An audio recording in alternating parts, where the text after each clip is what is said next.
World War I, 1914 to 1917. The essay prompt discussed the background leading to and the results of the war. Also, how and why was propaganda used to justify and promote the war in the United States? Finally, discuss the suspension of civil liberties during the war in the United States. So for Learning Objective 1, we're discussing the background leading to World War I, and there were four basic factors that were responsible for World War I. The four factors were caused by international social Darwinism, the aspiration of national minorities in Central and Eastern Europe, the arms race, and the alliance system. So the development of social Darwinism started in Europe in the late 1880s, early 1890s. So during this period, European nations began a game of high-stakes imperialism, which resulted in colonial possessions in Africa, the Pacific, and throughout indirect economic and diplomatic pressures in Asia and the Near East.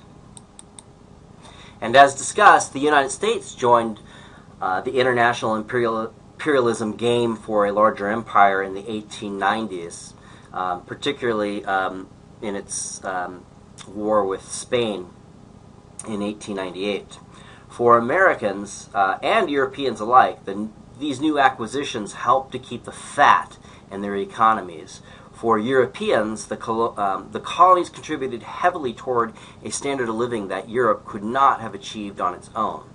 These activities blatantly contradicted the central democratic principles that, quote, all men are created equal. But few democratic-minded Europeans or Americans at the turn of the century made the obvious comparison, or at least ignored it.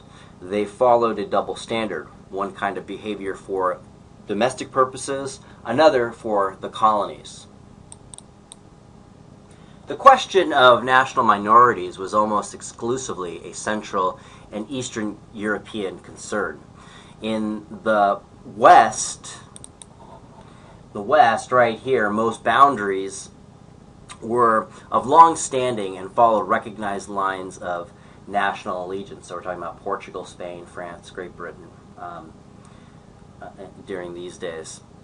In Central Europe, Austria-Hungary had one of the most serious minority problems, and the dual monarchy was often referred to less as a nation than as a mere conglomeration of nationalities.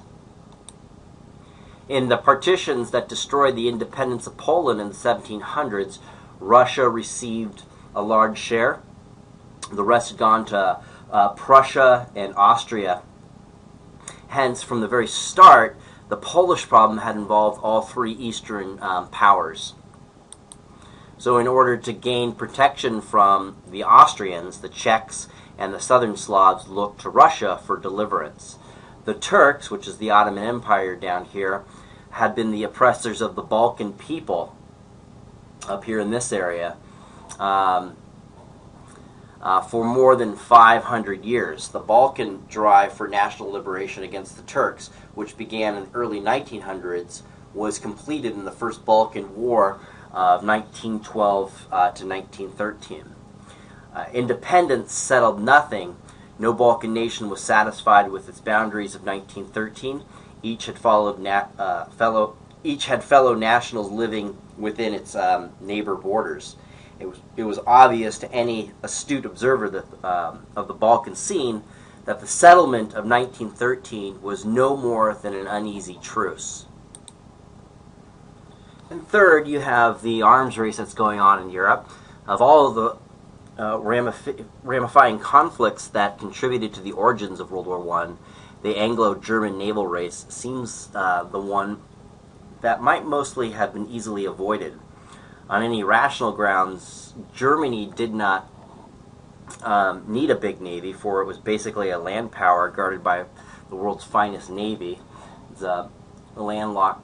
It's a landlocked nation in most of the parts except for its northern ports up here. So it didn't really need a big navy to defend that, although this is contributing to Germany's aggression because they don't have as good of ports as, say, Great Britain, France, or Spain. they have to get past this area right here in order to do business with the rest of the world, more or less. When Germany's new building program began in 1897, its purpose was to create a fleet that would annoy the British and make them hesitant about going to the war. Thus, during the 17 years preceding the outbreak of the war, the naval race embittered relations between Britain and Germany. And since the early years of the 20th century, Europe had been preparing for war and hoping to avoid it. Peace was maintained by a really precarious balance between two sets of alliances. This alliance system was also one of the main reasons for the war. You had the Triple Entente, which was made up of France, Russia, and Great Britain. And you had the Central Powers, or the Triple Alliance, which was Germany, Austria-Hungary, and Italy. So on June 28, 1914, a student from Bosnia, who was inspired by the Serbian national movement, assassinated Archduke Franz Ferdinand right here. And here's the student that did it. Heir to the throne of Austria-Hungary. And the Archduke's wife also, as depicted in this cartoon or drawing picture here. The student and his two associates received assistance from the high Serbian officers.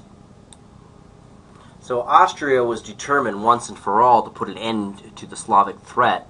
Austria presented stringent demands which Serbia could not comply, save the cost of its own independence. Austria was counting on Germany to back them up if things got too tough. Serbia refused to comply with Austria's demands, so on July 28, 1914, Austria declared war on Germany. Russia, as leader of the Slavic world, could not stand by Serbia, whom it resented, and who had not resented but had secretly encouraged it, was crushed. Then mobilized its army. Germany, afraid of being caught between two armies, declared war first on Russia on August 1st, 1914, then on France of August 3rd, 1914. France, in any case, was bound to come to Russia's aid. Great Britain then declared war on Germany, and the First World War began. In 1915, Italy left the Central Powers and sided with the Allies. This would happen later on. In 1914, the idea hardly dawned on the average American that its country might be drawn into the war, and there was almost universal determination to stay out of it. American determination to preserve and enforce neutrality traversed class and party lines. However, American entry into the war was precipitated by the German submarine warfare, and it's important to know why Germany resorted to submarine warfare and why the United States acted in such a way to force Germany to use submarines, and we'll talk about that later. But the war had begun, and again, from America's perspective, it was just some crazy stuff Europe was involved in. In many ways, Americans' perspective of Europe at this time was somewhat the way, unfortunately, the Middle East is perceived today. That those people have always been fighting. They've been fighting for thousands of years. They'll probably be fighting for another 1,000 years. We should have nothing to do with them. And so there was a very big determination to stay out of the war. But that does it for Learning Objective 1. I'll see you in Learning Objective 2.